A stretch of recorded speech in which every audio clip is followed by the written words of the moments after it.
Cholesterol जो है यहाँ पर मौजूद है, ठीक है, और फॉस्फोलिपिड जो है यहाँ पर मौजूद है।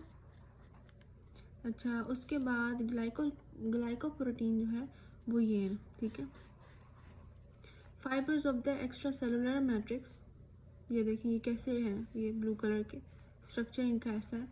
और कार्बोहाइड्रेट ऑफ ग्लाइकोप्रोटीन, ये कार्बोहाइड्रेट से बने हुए हैं, ठीक है। और ये जो यहाँ पर आपको नज़र आएंगे, ये जो है ग्लाइकोलिपिड्स हैं, ये ग्लाइकोप्रोटीन था और ये ग्लाइको, इन दोनों में फ़र्क है। ये जो यहाँ पे एंड पे बने हुए हैं, यहाँ पे हेड्स टाइप हैं, ये इनको हम ग्लाइकोप्रोटीन कहेंगे। और जो ये जो टेल्स की जो टेल बनी हुई है ऐसे इस तरह की स्ट्रक्चर, इस तरह की शेप की, इनको ग्लाइकोलिपिड कहते हैं हम, ठीक है। और यहाँ पर आपको प्रोटीन नज़र आएगी, ये प्रोटीन जो मैंने अभी आप लोगों को बताया। और ये साइटोप्लाज्म, ठीक है। और ये सारा स्ट्रक्चर है, इसकी डायग्राम बहुत इंपॉर्टेंट है। आप इसको याद रखेंगे तो आपका क्या होगा कि आपको फुल टॉपिक याद हो जाएगा इस डायग्राम की वजह से, क्योंकि इसका स्ट्रक्चर ऐसा बिल्ड हुआ हुआ है। स्ट्रक्चर बिल्डिंग की वजह से आपको जो टॉपिक के सारे मीनिंग्स हैं सब पता चल जाएंगे, आपको याद करने की ज़रूरत नहीं पड़ेगी, ठीक है। सबसे पहले जब आप कोई भी चीज़ को कर रहे होते हैं तो आप बायो में तो उसका स्ट्रक्चर देख लें कि किस तरह का स्ट्रक्चर है। पहले स्ट्रक्चर को समझ लें, बाद में फिर आपको टॉपिक समझ आ जाएगा। अच्छा, हम आगे चलते हैं। The model purposes that the membrane is phospholipid bilayer in which protein molecules are either partially or wholly embedded. The protein are scattered throughout the membrane in an irregular pattern, just like large iceberg float in the sea. The pattern of distribution of protein can vary from membrane to membrane and also vary on both surface of the membrane. The membrane is about 7 nanometer thick. अच्छा, इसमें क्या है fluid mosaic model में कि जो model है वो उसका पर्पस ये है कि जो मेम्ब्रेन है वो फॉस्फोलिपिड बाइलेयर है, जिसमें प्रोटीन मॉलिक्यूल्स पार्शियली या होली एम्बेडेड है। देखें पार्शियली और होली एम्बेडेड का क्या मतलब है कि देखिए यहाँ पर एक, ये देखिए यहाँ पर प्रोटीन है, ठीक है। उसके बाद यहाँ ऊपर कहीं से ऊपर से निकल रही है, कहीं से नीचे से, लेकिन मौजूद सेंटर में है, ठीक है। यहाँ पे देखें ना, आपको समझ आ रही होगी कि कैसे ये बन रहा है, बंद हो रहा है ये। अच्छा, आगे जो है प्रोटीन जो है वो सारी जगहों पर, ये देखें प्रोटीन सारी जगहों से है जो है कि मैं अब देखूँ, हाँ ये देखें प्रोटीन जो है यहाँ पर है, सारी जगहों से गुजर रही है, ठीक है। मेम्ब्रेन के सारे हिस्से में प्रोटीन है और ये इरेगुलर पैटर्न में है, कोई इसका पैटर्न नहीं है। और जैसे कि लार्ज आइसबर्ग होता है जो कि फ्लोट करता है समंदर में, इसी तरह इसकी भी एग्जांपल इसी तरह की है।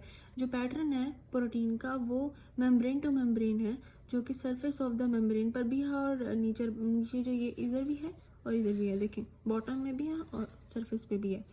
अच्छा, जो मेम्ब्रेन है उसकी जो थिकनेस है वो 7 नैनोमीटर थिकनेस जो है इसकी है, ठीक है, ये देखें ना। अच्छा, अब हम आगे चलते हैं। The lipid part of plasma membrane consists of two layers, bilayer of phospholipid, which are arranged in such a way that their hydrophobic ends face each other, while hydrophilic ends are appeared on the surface. The steroid cholesterol are wedged into phospholipid bilayer at some interval. The plasma membrane is asymmetrical. For example, the two surfaces and half are not identical. अच्छा, इसमें क्या है कि जो lipid part है plasma membrane का, उसमें दो एक तो ये है फॉस्फोलिपिड, ठीक है, जो कि अरेंज ऐसे तरीके से हुई हुई है जिसमें इसमें हाइड्रोफिलिक जो एंड है वो एक दूसरे को फेस करते हैं, ठीक है। और जो हाइड्रोफिलिक एंड है वो सरफेस के ऊपर होता है, ठीक है। ये देखें ना, मैंने आपको बताया था ना हाइड्रोफिलिक एंड्स, ये देखें, ठीक है। और ये हाइड्रोफोबिक है और ये हाइड्रोफिलिक है, ऊपर और नीचे का फ़र्क है, ठीक है। और इसमें और क्या है हमारे पास कि ये जो स्टीरॉयड कोलेस्ट्रॉल जो है वो वेज्ड हुए हुए हैं फॉस्फोलिपिड बाइलेयर के अंदर अच्छी तरह, और उसके बाद at some intervals. The plasma membrane is asymmetrical. Plasma membrane asymmetrical है, कैसे देखना है ये, ठीक है। तो फिर ये असिमेट्रिकल है, जो उनके दो सरफेस हैं, दो जो सरफेस हैं वो हाफ नॉट आइडेंटिकल हैं, दोनों सरफेस आइडेंटिकल नहीं है। अच्छा, अब हम आगे चलते हैं, साइंटिफिक पढ़ लेते हैं पहले। The fluidity of membrane is dependent on it's lipid component including phospholipid, glycolipid and cholesterol. Fluidity जो है मेम्ब्रेन की वो डिपेंड करती है लिपिड कंपोनेंट के ऊपर, जो कि हैं फॉस्फोलिपिड्स, ग्लाइकोलिपिड्स एंड कोलेस्ट्रॉल। अच्छा, हम अब बात करते हैं नेक्स्ट की। In general most membrane protein drift sideways in the fluid bilayer. The protein within a membrane determine most of the functions. Carbohydrates are either attached to protein, glycoprotein, or glycolipids, generally on the outer side of the membrane.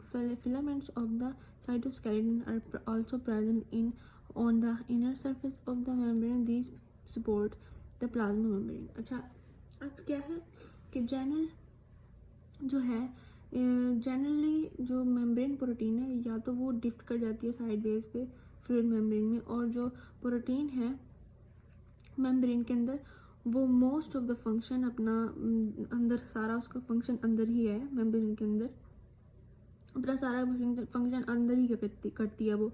और carbohydrate जो है या तो वो attach हो जाता है protein glycoprotein के साथ, या फिर वो लिपिड ग्लाइकोप्रोटीन के साथ अटैच हो जाता है। और जो उनका generally on the outer side of the, ज़्यादातर बाहर देखें, मैंने यहाँ पे आपको दिखाई, यहाँ पे ये देखिए, मैं आपको डायग्राम दिखाती हूँ, यहाँ पर देख लें, यहाँ पर देख लें, तो ये ग्लाइकोलिपिड है, ग्लाइकोप्रोटीन है, ठीक है, जो कि अटैच हो जाती है या तो ग्लाइकोप्रोटीन के साथ या फिर ग्लाइकोलिपिड्स के साथ। अच्छा, अब हम चलते हैं आगे। Filaments of the अच्छा, फिलामेंट जो are also present in inner surface of the membrane. Filament जो है साइटोस्केलेटन के वो भी प्रेजेंट है इनर सरफेस मेम्ब्रेन की, जो अंदर वाला हिस्सा है उसके अंदर मौजूद है, जो these support the plasma membrane, जो कि सपोर्ट करते हैं प्लाज्मा मेम्ब्रेन को। अच्छा, ये सारा जो है सपोर्ट करता है प्लाज्मा मेम्ब्रेन को। अच्छा, हम आगे चलते हैं। Function of plasma membrane, lipids.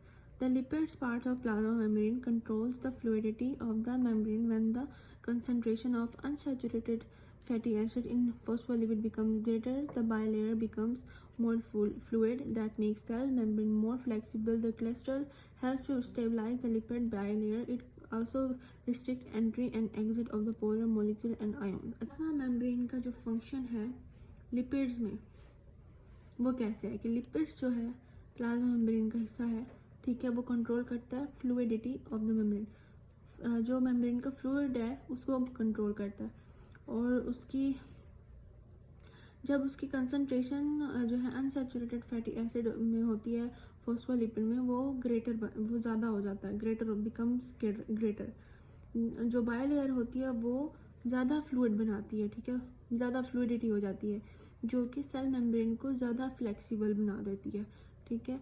और कोलेस्ट्रॉल जो है वो इस चीज़ को स्टेबलाइज करता है ताकि जो लिपिड बायलेयर है वो सही रहे, और इसके अंदर कंट्री एग्जिट को रिस्ट्रिक्ट करता है पोलर मॉलिक्यूल्स या फिर आयोन्स की, ठीक है।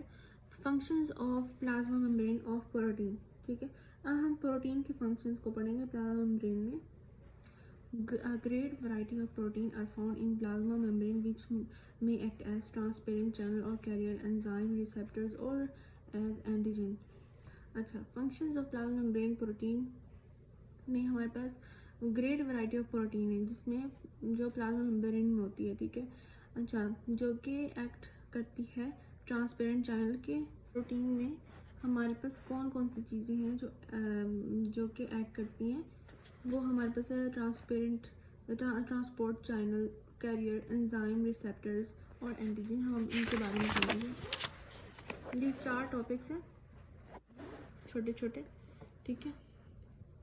अच्छा, channel protein and carrier protein. Channel protein और कैरियर प्रोटीन के बारे में पढ़ेंगे, ठीक है। Certain plasma membrane protein are involve in the passage of molecule through the membrane. Some of those have a channel through which a substance simply can move across the membrane. Other are carriers that combine with some substances and help it to move across the membrane. अच्छा, channel protein में क्या होता है हमारे पास कि channel protein और career में ये होता है कि जो कुछ प्लाज्मा मेम्ब्रेन प्रोटीन है वो पैसेज ऑफ मॉलिक्यूल में इन्वॉल्व होते हैं सारे मेम्ब्रेन के अंदर, ठीक है। और इसमें क्या होता है, कुछ जो होते हैं वो चैनल बनाते हैं थ्रू सब्सटेंस, सिंपली वो मूव कर जाते हैं सारे मेम्ब्रेन के अंदर, सारा मूव करते हैं वो, ठीक है। और जो कैरियर हैं, कैरियर क्या करते हैं, वो कंबाइन करते हैं सब्सटेंस को और हेल्प करते हैं ताकि वो मूव कर सके मेम्ब्रेन के अंदर, ठीक है। अच्छा, enzymes, some plasma membrane protein have enzymatic function. अच्छा, इसमें क्या होता है कि एडेनोसाइन ट्राइफॉस्फेट जो है वो साइक्लिक एडेनोसाइन मोनोफॉस्फेट में बदल जाता है। अब ये एब्रिविएशन है इसकी, AMP का मतलब है एडेनोसाइन मोनोफॉस्फेट और ATP का मतलब है एडेनोसाइन ट्राइफॉस्फेट, ठीक है। ये याद रखिएगा, ये अक्सर बच्चे भूल जाते हैं। अच्छा, receptor in molecules, some protein in plasma membrane are receptors that receive signals from other cells. Each type of receptor has a specific shape. The binding of molecule or on receptor can bring about an intracellular response. For example, hormones circulate in the blood but bind to specific target cell which specific receptor. कुछ protein जो है plasma membrane में वो receptors हैं, ठीक है, वो receive करती हैं सिग्नल दूसरे सेल से, ठीक है। और जो हर एक जो रिसेप्टर है उसकी एक स्पेसिफिक शेप है, ठीक है। और इनकी जो बाइंडिंग है मॉलिक्यूल की, रिसेप्टर के ऊपर मॉलिक्यूल की जो बाइंडिंग है वो इंट्रासेलुलर रिस्पॉन्स करती है, ठीक है। जैसे कि हार्मोन्स सर्कुलेट करते हैं ब्लड में और लेकिन bind to specific target cell, लेकिन कुछ उनका एक ही टारगेट होता है, कुछ एक ही किसी एक सेल पे टारगेट होता है कि हमने इस पे काम करना है, ठीक है। और विद स्पेसिफिक रिसेप्टर, कुछ उनके पास एक स्पेसिफिक रिसेप्टर्स होते हैं। कुछ प्रोटीन जो है एंटीजन के तौर पे काम करते हैं, ठीक है। और ये कुछ कुछ सेल्स जो हैं हमारे अंदर उनको रिकॉग्नाइज करने की सलाहियत देते हैं ताकि वो फ़ौरन एंटीजन को एंटर ना होने दे हमारी बॉडी में। हमारा इम्यून सिस्टम जो है वो अटैक करता है फ़ौरन एंटीजन के ऊपर, जो बाहर से जो सेल आता है हमारी बॉडी में उसके ऊपर अटैक करता है, ठीक है। इसको हम इम्यून सिस्टम कहते हैं।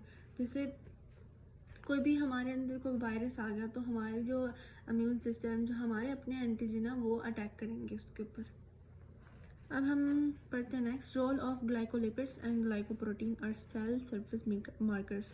जो रोल है ग्लाइकोलिपिड्स का और ग्लाइकोप्रोटीन का वो सेल सरफेस मार्कर के तौर पे क्या है। Mostly glycolipids glycoprotein act as cell surface marker. Mostly जो ग्लाइकोलिपिड्स हैं और ग्लाइकोप्रोटीन है वो सेल सरफेस मार्कर के तौर पे काम करते हैं। They are involve in cell to cell recognization, sticking the correct cell together in tissue. अच्छा, ये जो है इन्वॉल्व है सेल टू सेल रिकॉग्नाइजेशन में, जो कि स्टिक करते हैं सही सेल को सही टिश्यू के अंदर। मतलब हम फॉर एग्जांपल अपने ही उसमें कहते हैं कि भाई एक सेल है, वो सही सेल को टिश्यू में लगाने के लिए, किसी भी सेल को सही सेल को टिश्यू के अंदर लगाने के लिए काम करता है। Sticking the correct cell together in tissue. Regulation of cell interaction with its environment by the plasma membrane. Regulate cell, अच्छा प्लाज्मा मेम्ब्रेन जो रेगुलेट करता है सेल को interaction with its environment by controlling transport of material across the cell. Plasma membrane regulate करता है sales को, cell interaction को उसके इन्वायरमेंट में। वो कंट्रोल किसको करता है, ट्रांसपोर्ट करता है मटेरियल को अक्रॉस द सेल, सारे सेल्स में फैलाता है, ट्रांसपोर्ट करता है मटेरियल को। और transport across plasma membrane occur to. Number 1 जो हमारे पास है ऑप्टेन प्रोटीन। अच्छा, प्रोटीन को लेता है सब्सटेंसेस, सीक्रेट यूजफुल सब्सटेंसेस, जो वेस्ट सब्सटेंसेस होते हैं उनको वो ज़ाया कर देता है, ठीक है, जिनकी ज़रूरत नहीं होती। प्लाज्मा मेम्ब्रेन में सेल इंट्रैक्शन का क्या रेगुलेशन है, वो ये है कि जब प्लाज्मा मेम्ब्रेन में कोई भी काम हो रहा होता है तो प्लाज्मा मेम्ब्रेन प्रोटीन न्यूट्रिएंट को उठा लेता है, ठीक है, न्यूट्रिएंट को उठा लेता है और वेस्ट मटेरियल को ज़ाया कर देता है और जो यूजफुल सब्सटेंसेस होते हैं उनको रख लेता है। जनरेट करता है, generate ionic gradient essential for nervous and muscular activity, generate करता है आयोनिक ग्रेडियंट एसेंशियल्स को जो कि नर्वस और मस्कुलर एक्टिविटी के लिए बहुत ज़रूरी है। अच्छा, maintain a suitable pH and ionic concentration with in the cell for enzyme activity, maintain करता है सूटेबल पीएच को, आयोनिक कंसंट्रेशन को और सेल के अंदर जो एंजाइम एक्टिविटी के लिए इस्तेमाल होता है, मतलब एंजाइम एक्टिविटी की भलाई के लिए मेंटेन करता है सूटेबल पीएच को, आयोनिक कंसंट्रेशन को सेल के अंदर। अच्छा, अब हमारे पास जो है नेक्स्ट टॉपिक जो है we are going to start tomorrow, so that is 1.3 cytoplasm and organelles. तो इसके बारे में हम नेक्स्ट वीडियो में डिस्कस करेंगे। So I hope you all understand the topics that I discuss with you students. Okay, अल्लाह हाफिज़ dear students, subscribe my channel, मेरा चैनल सब्सक्राइब कर लीजिएगा और लाइक एंड शेयर करना मत भूलिएगा।